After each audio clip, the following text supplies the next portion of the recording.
তুমি কাঁদতে পারো? তুমি না অনেক স্ট্রং, তাই না? কেঁদো না। মাহা চোখের পানি মুছে খাওয়াতে মনোযোগ দেয়। খাওয়া শেষে দুজন পুরো বাড়ি ঘুরে ঘুরে দেখতে থাকে। মাহা বলে, পুরনো যুগের রাজা জমিদারের কাহিনী শুটিং করলে বেশ হিট হবে। শিফান বলে, হ্যাঁ, আমাদের এই বাড়ি অনেক পুরনো, তবে বাড়িটা মোটেও ভালো নয়। এই বাড়ি সকলেই পচা। কেন? দাদু, বাবা, কাকা সবাই যে যার কাজ করে, আমি একা হয়ে যাই। আজ কতদিন যেন ঘুরতে বের হইনি। সেই যে তোমার সাথে পদ্মপাড়ে দেখা হয়েছিল, আর কোথাও ঘুরতে যাইনি। কেন? কেন আবার? বাইরে নাকি বিপদ আছে, আর তারা সময় পেলে তো আমাকে সময় দেবে। সব সময় ব্যস্ত। মাহা বুঝল শিফান বড্ড অবহেলিত এক বাচ্চা। সে সময় চায় কিন্তু কেউ তাকে সময় দেয় না। একা একা বড় হওয়া যাকে বলে। মাহার হাত ধরে পুরো বাড়ি ঘুরে ঘুরে দেখাতে থাকে শিফান। শফি বেগমকে অন্য গাড়িতে কাশেমের সাথে তুলে দিয়ে ইনায়াকে নিজের গাড়িতে তুলে বেশ কিছুক্ষণ আগে বেরিয়েছে স্বামীর।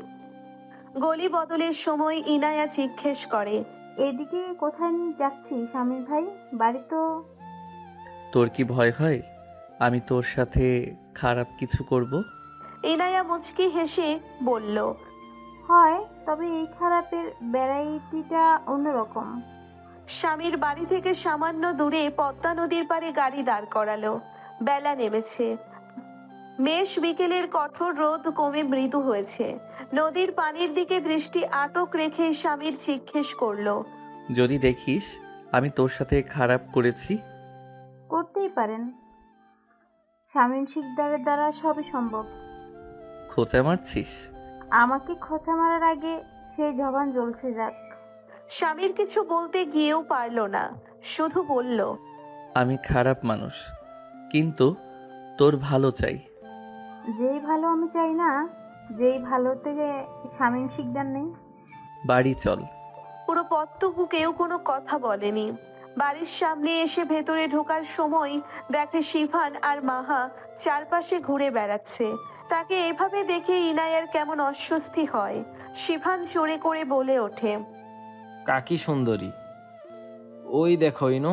ইনু। স্বামীর ওপরে উঠে যাওয়ার সময় বলে, আমি কোনোদিন ক্ষমা চাই না। যদি চাইতাম তোর কাছে বাধ্য থাকতাম ক্ষমা চাওয়ার জন্য। আমি তোর সাথে হয়তো একটু বেশি খারাপ কিছু করেছি, তুই আমাকে ক্ষমা করিস না। ইনায়া মাহাকে এক দর্শনেই চিনে ফেললো। কিছু বলার আগেই শিফান চেঁচিয়ে বলে, এই দেখো, তুমি বাড়ি ছিলে না। এটা রাঙ্গি কাকার বউ। এটা আমার কাকি সুন্দরী। শিফানের কথায় দুজনেই অসন্তুষ্ট হয়। মাহার বিরক্ত লাগে স্বামীরের বউ কথাটা শুনতে, কিন্তু ইনায়ার মাথায় আকাশ ভেঙে পড়ে। মুখের হাসি মিইয়ে যায়। চোখের পলক ফেলে ভাঙা কণ্ঠে সালাম দিল। মাহা জবাব নিলে সে মাথা নিচু করে ভেতরে চলে গেল। মাহা বুঝতে পেরেছে কাকার বউ কথাটা শুধু তার নয়, অন্য জনেরও খারাপ লেগেছে। ভেতরে গিয়ে চেঞ্জ করে আবার আপন হুলিয়ার ফিরে স্বামীর ঘর থেকে বেরিয়ে যায়। মাহা ঘরে ছিল না, ডাকেওনি, যেন তার কোনো উপস্থিতি নেই। ঘরে ফিরে দেখে ইনায়া দরজার সামনে দাঁড়িয়ে আছে। মাহা তার সামনে গিয়ে দাঁড়াতেই সে জিজ্ঞেস করে, আপনি তো স্বামীন শিকদারের বান্ধবী, তাই না? না, মিথ্যা পরিচয়ে দেখা করেছি তোমার সাথে। জানি, শুনেছি। আপু, মানুষটা বড্ড আগোছালো, বেপরা ব্যবহার, উগ্র দুরন্ত একটা ফানুস। একটু গুছিয়ে নিও। মাহার মাথায় ব্যান্ডেজ দেখে জিজ্ঞেস করে, আঘাতটা কি স্বামীন ভাই করেছে? তোমার স্বামীর ভাই যে আঘাত করেছে এটা তার তুলনায় বালিকণা। ইনায়া আর কিছু বলল না। রাত গড়িয়েছে। স্বামীর বাহির থেকে এসে সোজা খাবার টেবিলে। প্লেট উল্টো করে খাসির মাংস দেখে তার মেজাজ খারাপ হয়ে যায়। রাত প্রায় 12টা বাজে। ইনায়া নিশ্চয়ই এখন জেগে নেই। মাহাজি তাকে রেঁধে খাওয়াবে এটা চিন্তা করাও বিলাসিতা। জরিনাকে ডাকার জন্য চেয়ার থেকে উঠতেই যাবে, ইনায়া পেছন থেকে এক বাটি সিদ্ধ ডিমের তরকারি এগিয়ে দেয়। স্বামীর তার দিকে একবার তাকায়। বরাবরের মতোই শান্ত দৃষ্টিতে চেয়ে বাটিটা এগিয়ে দিচ্ছে ইনায়া। স্বামীর কোনো কথা না বলে খেতে শুরু করে। খাওয়া শেষে হাত ধুয়ে চাওয়ার আগে ইনায়া গামছা এগিয়ে দেয়। স্বামীর হাত মোছে। ইনায়া ডাকনা দিয়ে খাবার গুছিয়ে চলে যেতে লাগলে স্বামীর পিছু ডাকে। ইনু, ইনায়া ঘুরে তাকায়। স্বামীর তার দিকে দুকদম এগিয়ে যায়। বড্ড কষ্ট করে চোখের পানি ধরে রেখেছিল। স্বামীরের চোখ বরাবর তাকাতেই অবাধ্য চোখ দুটো আর বাধা মানল না। কাঠ কণ্ঠে বলল, আমার এখন কি করা উচিত? কান্না করা উচিত না রাগ করা উচিত? আমাকে ছাড়াই বিয়ে করে ফেললেন, একবারও জানালেন না? দাসী বান্দিরও তো একটা দাম থাকে। স্বামীর শুধু আস্তে করে বলল, আমি তোর ক্ষতি চাইনি। ক্ষতি? দীর্ঘ প্রতীক্ষিত ভালোবাসা হারানোর কি ক্ষতি হয়? না, নয়। ঘরে যা। আমার জন্য তোর জেগে থাকার প্রয়োজন নেই। সব ঠিক হবে কি না জানি না, তবে এসব বেড়াজালে তোকে আঁকড়াতে চাইনি। আপনি অজান্তে আমার অনেক বড় ক্ষতি করে দিলেন শামীম শিকদার। বলেই ইনায়া দৌড়ে সেখান থেকে বেরিয়ে নিজের ঘরে চলে গেল। স্বামীর লম্বা একটা দম ফেলে বলল, আমি এক জ্বলন্ত শিখা। আমার কাছে এলে তুই হৃদদহনে ঝলসে যেতি। সময়ের সাথে রাতের প্রহর হুই হুই করে ছুটে চলেছে। ঘরের সামনে পৌঁছে এক কদম দাঁড়ালো স্বামীর। আজ ঘর অন্যরকম দেখা যাচ্ছে। শার্ট প্যান্টগুলো আলনাতে গুছিয়ে রাখা, সাথে রং বেরঙের দু চারটে মেয়েলি পোশাক। ড্রেসিং টেবিলের ওপর একটা নয় দুটো চিরুনি। বই খাতাগুলো সব নিজ নিজ জায়গায় শটান হয়ে দাঁড়িয়ে। বিছানা বালিশও গোছানো। মাহা টেবিল বসে পড়েছে। কোনো ভূমিকা না করে স্বামীর শীষ বাজিয়ে ভেতরে ঢুকে নাটকি স্বরে বলল, ও মাই গড, রুম তো পুরো হুলিয়া বদলে ফেলেছো। এতদিন ইনু গুছিয়ে শেষ করতে পারিনি, তুমি কিনা একদিনেই সাই করে হুলিয়া বদলে দিলে। This is the different between ঘরওয়ালি অ্যান্ড বাহারওয়ালি। লুঙ্গি ছেড়ে দিয়ে টেবিলের পাশে গিয়ে দাঁড়িয়ে গিটারটা ঘুরিয়ে ঘুরিয়ে দেখতে থাকে স্বামীর। মাহার দিকে না তাকিয়েই বলে, ওসব সায়েন্সের ভাষা, আর্টসে পড়া ফকিন্নির ঝিরা ওসব বুঝবে না। আর্টসের স্টুডেন্টরা কি মানুষ নয় নাকি? অবশ্যই মানুষ। আমি অমানুষ, সেজন্য আমি সায়েন্সের স্টুডেন্ট।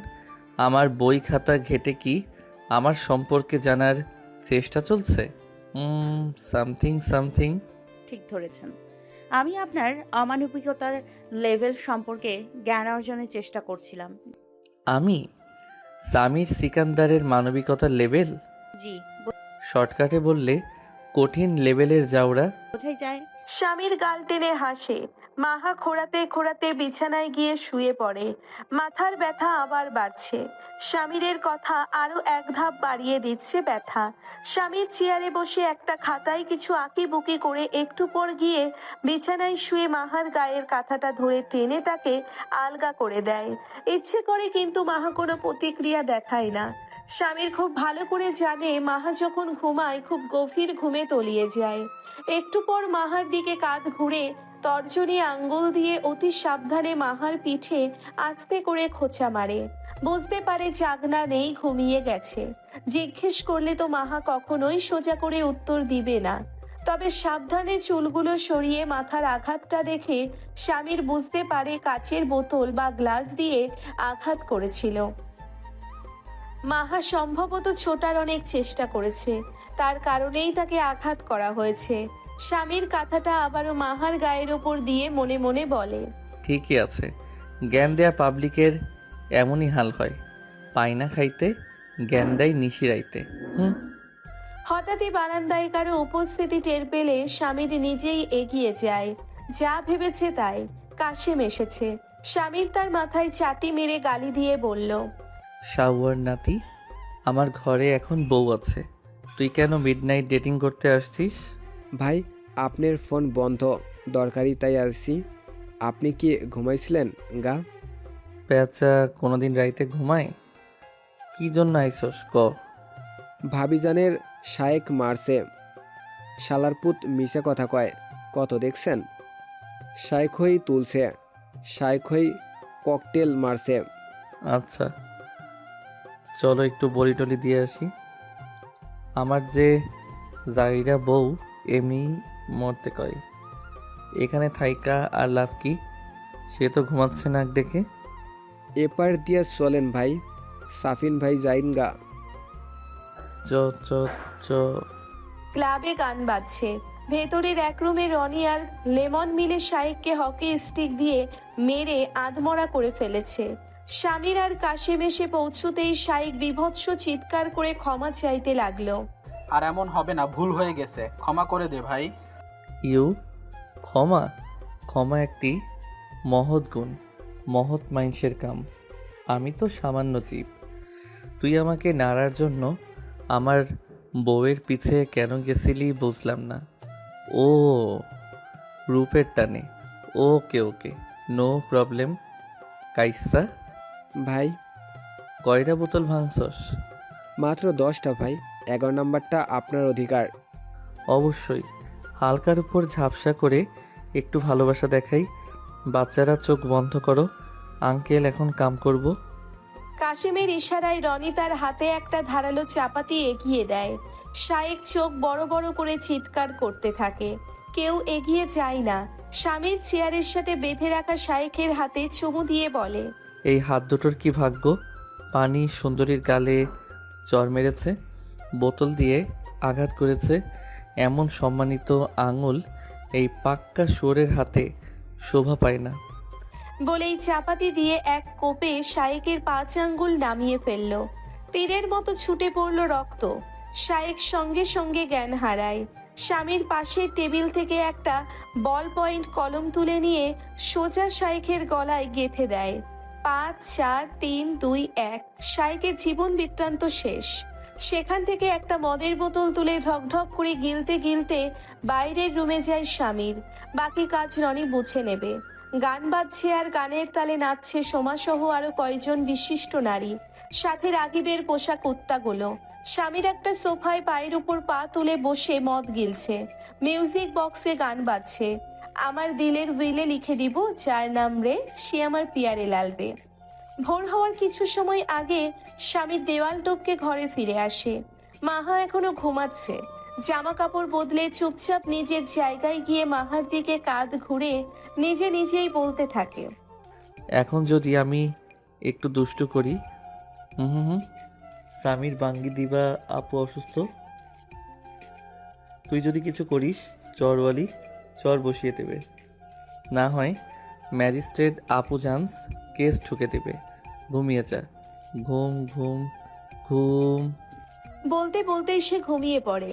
ভোরবেলা মাহা নামাজ পড়তে উঠে দেখে স্বামীর বালতির ভেতর রক্ত ভেজা লুঙ্গি ভিজিয়ে রেখে এসেছে। তা থেকে কেমন জঘন্য গন্ধ আসছে। একবার ভাবলো বালতিটা নিয়ে গিয়ে মাথার উপর পানিগুলো ঢেলে দেয়, কিন্তু শুধু শুধু ঝামেলা বাড়াতে চায় না।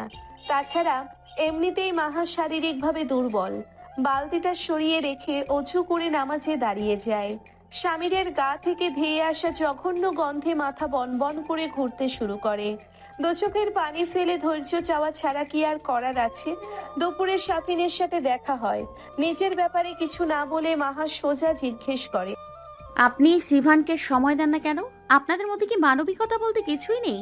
ওইটুকু বাচ্চা কতটাই না অপেক্ষা করে বাবা এলে খেতে বসবো, বাবা এলে ঘুমাবো, বাবার সাথে ঘুরতে যাব।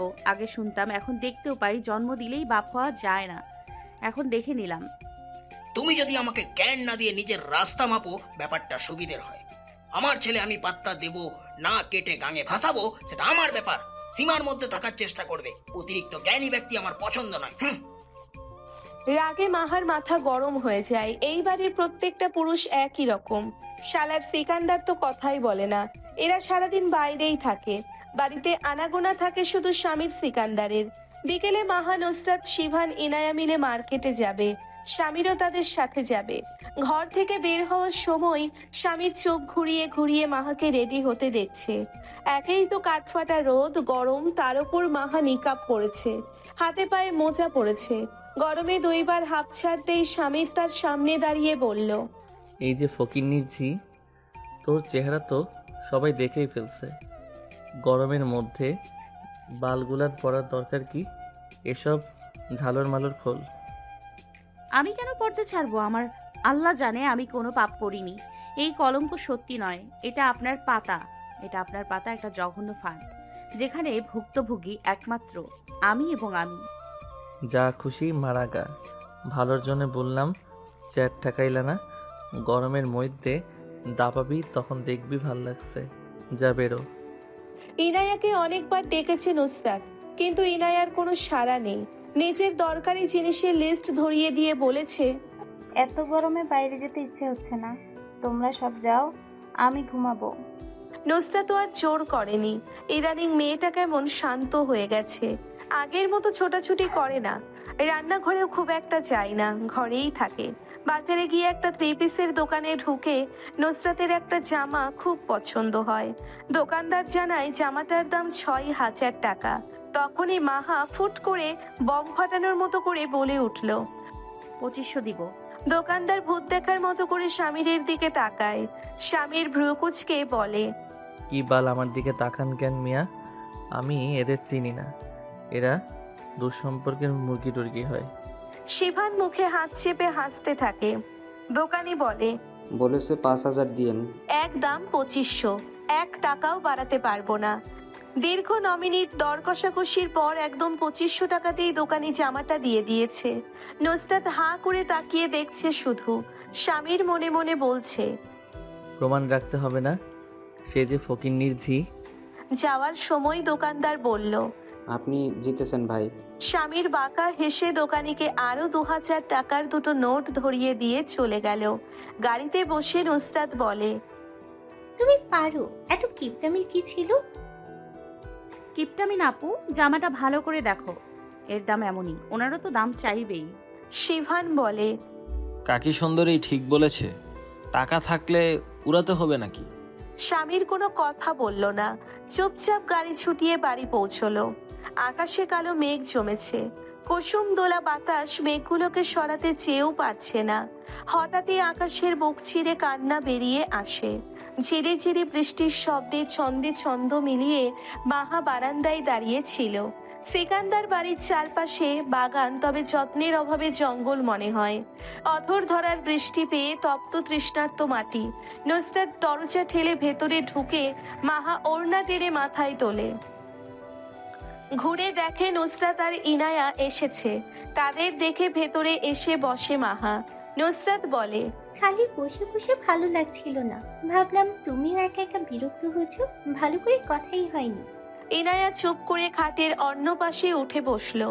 ঘরটা কেমন অচেনা অচেনা লাগছে। এই ঘর তো এমন সাজানো গোছানো ছিল না, সবসময় এখানে সেখানে এটা ওটা পড়ে থাকতো।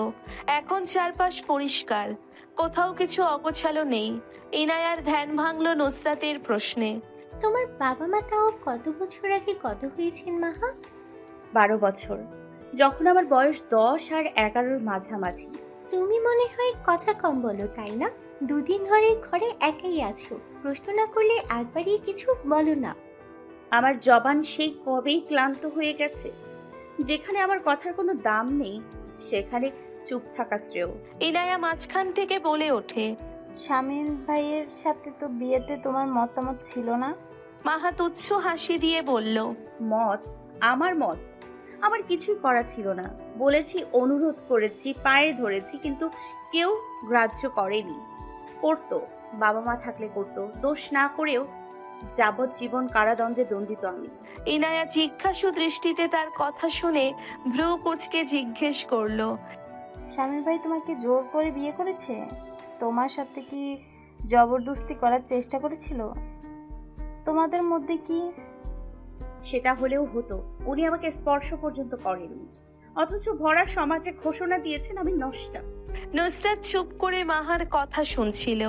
স্বামীরকে তার প্রথম থেকেই খুব একটা বেশি পছন্দ নয়। মাহা নুসরাতকে জিজ্ঞেস করলো, আপনাকে আগে দেখতাম ভার্সিটিতে, সেভাবে কখনো পরিচয় হওয়া হয়নি। আপনার কি অ্যারেঞ্জ ম্যারেজ আপু? আমার পালিয়ে বিয়ে, জীবন এক একজনের কাছে এক এক রকম। দেখো, তোমার মা বাবা নেই, আর আমার থেকেও নেই।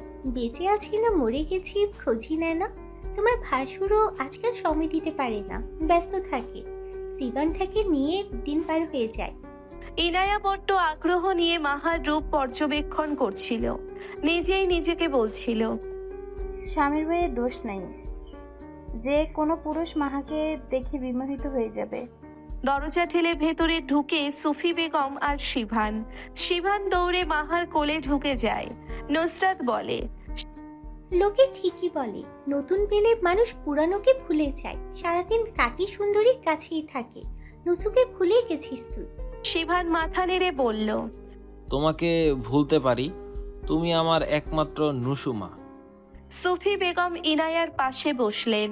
মাহার ওপর তার খুব একটা মায়া নেই, মনে মনে একটু রাগ বলা চলে। তিনি বেশ ভালোই জানতেন ইনায়া ছোট থেকে স্বামীরকে ভালোবাসে। তার জায়গায় এখন নাকে নথ পড়ে মাথায় ঘোমটা তুলে মাহা বসে আছে। নিজেদের মধ্যে কিছুক্ষণ কথাবার্তা বলার পরে সুফি বেগমের ফোনে কল আসে।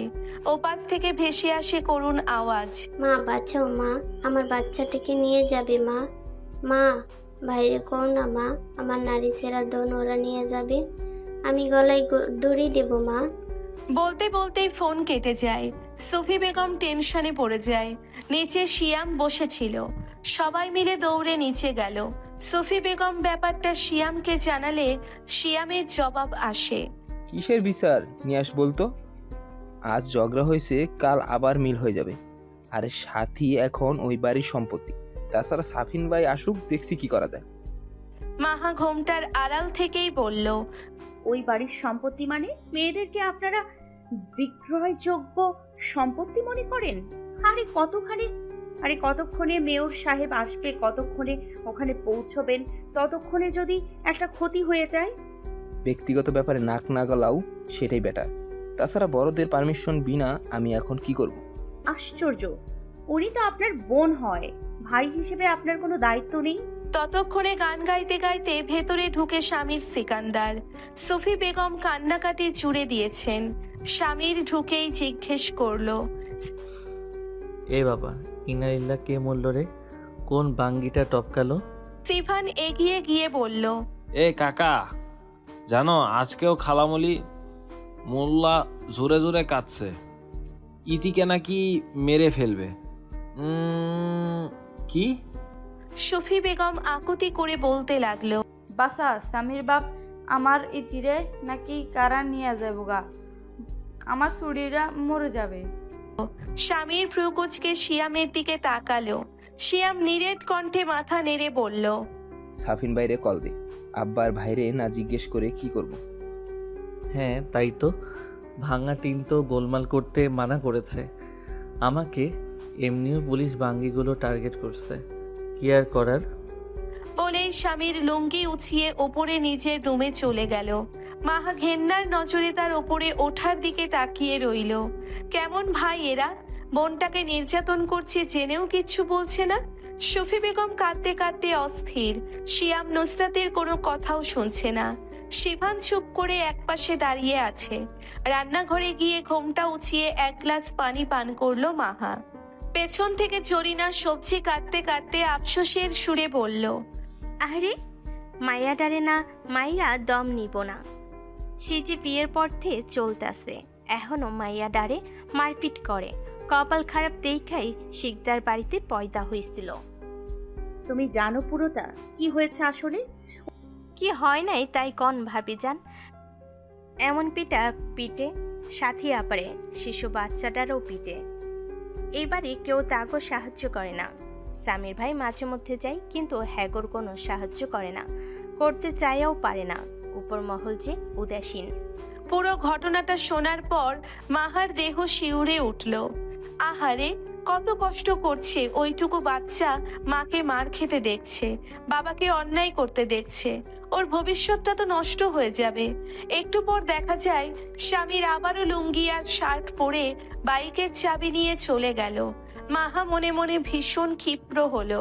চুপচাপ ঘরে গিয়ে পড়তে বসলো। ঘন্টা দেড়েক পরে নিচে শিয়ামের চিৎকার শুনে মাহা বাইরে বেরিয়ে এলো। সাফিন সোফায় বসে শিয়াম চিৎকার করে স্বামীরকে গালাগাল করছে। স্বামীরের জামা কাপড়ে রক্ত লেগে। ডান হাত ধরে দাঁড়িয়ে আছে সাথী। বাহাতে আহত শিশু বাচ্চা ইতি, মাথায় ব্যান্ডেজ, সাথীর ঠোঁট কাটা, কপালে আঘাতের চিহ্ন। ওড়না দিয়ে মুখ ঢেকে মাহা নিচে নেমে আসে। সুফি বেগম দৌড়ে গিয়ে ইতিকে কোলে টেনে নেয়। শিয়াম রেগে কঠোর আচরণ করে স্বামীরকে বলে, তোকে কে বলেছিল ওদেরকে নিয়ে আসতে? এনেছিস যখন ভালো কথা, তুই ওর বাবাকে খুন করেছিস কেন? স্বামীর নিরুত্তর। সাফিন ধীর কণ্ঠে জিজ্ঞেস করলো, তোকে বলেছিলাম ঝামেলা না করতে, কেন মেরেছিস হ্যাঁ? স্বামীর ভ্রুকুচকে জবাব দিল, আমি কাউকে জবাব দিতে বাধ্য নই, মন চেয়েছে মেরে দিয়েছি। আবু সালার সিকান্দার এতক্ষণ চুপ করে থেকে এখন উঠে দাঁড়িয়ে বললেন, মন চেয়েছে মানে? তুই যে ওদের মেরেছিস, এদের নিয়ে এসেছিস, এটা কি ভীষণ বীরত্বের কাজ করেছিস? দয়া দেখাচ্ছিস আমাদের? জিজ্ঞেস করার প্রয়োজন হয়নি। ওরা এখন আমাদের পিছে কুত্তার মতো লেগে যাবে। লাগুক, ওরা আপনার পিছে লাগলে সোজা সাপটা পাদ মেরে দিন, দেখবেন আর মুখ মারাবে না। সাফিন নিরেট কণ্ঠে দমকে উঠল, চুপ শহরের বাচ্চা! পাবলিকলি মারার কি দরকার ছিল? কি না জানি করেছিস, এসব তো আগে থেকেই করে। হ্যাঁ, ভাঙা টিনের মতো মরমর মারায়ও না। বাঙ্গির পোলা সীমা ছাড়াই গেছে, ইতিরে বেচা দিতে নিছিল, আজই আসার কথা নিতে। শুধু তাই না, সাথীরে কেমনে মারছে দেখছো? সাথীর কথা বাদ দাও, ইতির মদের বোতল দিয়ে মারছে মাথাটা দেখছো একবারও? সেটার বিহিত ঠিক আছে, কিন্তু পাবলিকের মধ্যে মার্ডার করার কি দরকার ছিল? আরে আরে, লোক জানাজানিটা কেন করলি? হ্যাঁ, নুসরাত এগিয়ে গিয়ে বলল, ভুল কি করেছে ভাই? ওই লোকটাই এটার পাওনা ছিল। ইনায়া সাথীর পাশে দাঁড়িয়ে বলে, ওরা যদি আমার আপাকে লোকের মধ্যে মারতে পারে,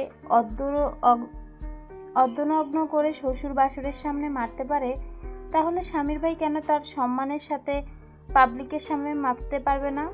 সালার সিকান্দার মাথায় হাত চেপে বসে রইলেন।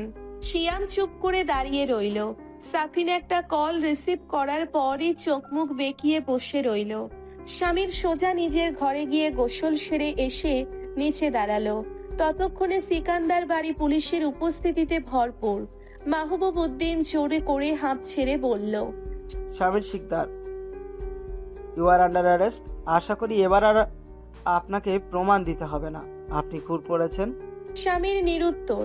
মাহবুবের বিরুদ্ধে কোনো যথাযোগ্য প্রমাণ না থাকায় তার সাসপেন্ড ডেট ওভার করে দেওয়া হয়েছে।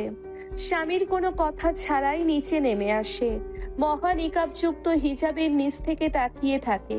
শিভান এসে মাহবুব উদ্দিনের হাত টেনে বলে, পুলিশ কাকু, আমার কাকা কিচ্ছু করেনি, কাকা খালুকে সাজা দিয়েছে। দেখো ইতিকে কিভাবে মেরেছে ওরা, দেখো। আমার কাকাকে ছেড়ে দাও পুলিশ কাকু। মাহবুব শিভানের হাত ধরে বলল, তোমার কাকা দোষ করেছে বাবু, আইন নিজ হাতে তুলে নিয়েছে, তাকে সাজা পেতেই হবে। মাহবুব উদ্দিন ঘাড় তুলে মাহার দিকে তাকায়। স্বামীর এসে তার সামনে দাঁড়িয়ে বলে, অপরাধী ওখানে নয়, এখানে চলুন, আমি ধরা দেব জন্যই তো পাবলিকভাবে স্পেশাল করে কুত্তা মারা মাইর মারছি। স্বামীরকে বড্ড শান্তভাবে সাথে নিয়ে চলে যায় পুলিশ এরা। সাফিন শান্ত হয়ে বসে থাকে। শালার সিকান্দার বারবার তাকে জিজ্ঞেস করে, এখন উপায়? ছাড়বো কি করে ওকে? রাগিব দেওয়ানকে কল করো, বলো সামিরকে জেল থেকে ফিরিয়ে আনতে। বলার আগেই করেছি, সে আপাতত শহরের বাইরে।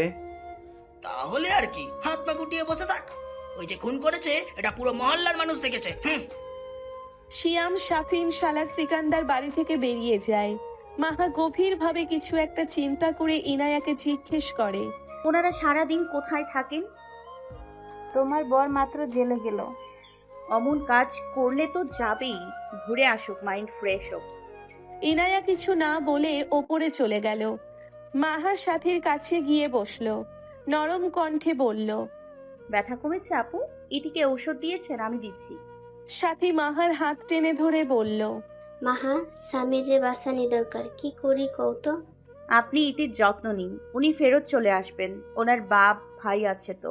আল্লাহ রে, সামনে সুরার পরীক্ষা, আমার টেনশনে মাথা ব্যথা করতেছে। মাহা ইতিকে কোলে করে ওপরে চলে যায়। এদিকে থানার বাইরে হইচই লেগে যায়। স্বামীরকে ছেড়ে না দিলে থানা উড়িয়ে দেব বলে পরিবেশ গমগমে করে তোলে ছেলেরা। মাহবুব উদ্দিন স্বামীরকে জিজ্ঞেস করে, শিকদারের উপরে বসার অনুভূতি কেমন ছিল শামির শিকদার? একের ঝাক্কাস। খুব ভালো, থাকুন বসে। স্বামীর গাল টেনে হাসে। শালার সিকান্দার থানায় এসে মাহবুব উদ্দিনকে বলে স্বামীরকে ছেড়ে দিতে। প্রয়োজনে তাকে 2 লাখ টাকা দেওয়া হবে। কিন্তু মাহবুব উদ্দিন তাতে কর্ণপাত করল না। স্বামীর গলা উঁচিয়ে বলল, আরে ছেড়ে দেন, 2 লাখ কেন, কোটি দিলেও মারাইব না। যতই হোক শিয়ালের থেকে মুরগি চুরি করেছি আমি, শিয়াল মামার লাভ হয়েছে। 2 দিন এভাবেই গেল। শায়েককে মেরে দেওয়ার রাগে এমপি তামিম খন্দকার ও স্বামীরের হয়ে সুপারিশ করলেন না। বিকালের তপ্ত ছায়ায় পথঘাট স্তব্ধ। থানার ভেতরে প্রবেশ হলো সাথী আর ইতির। মাহবুব উদ্দিন তাদের সম্মানের সহিত বসতে দিল। ইতির সাথে 2-1টা কথা বলল। সাথী বলল, দেখুন মাহবুব ভাই, স্বামীর পুরা গাপলা বাঁধাইছে আমার জন্য। দয়া করে ওরে ছেড়ে দেন। ও যদি না থাকতো এতক্ষণ আপনি আমাদের মৃত দেখতে পেতেন। অনুরোধ করছি ছেড়ে দেন। আর যদি আমার কথা যথেষ্ট না হয় তাহলে এই যে। বলেই একটা কাগজ এগিয়ে দিল সাথী। মাহবুব উদ্দিন কাগজটা খুলে পড়তে লাগলো। নামধাম কিচ্ছু নেই।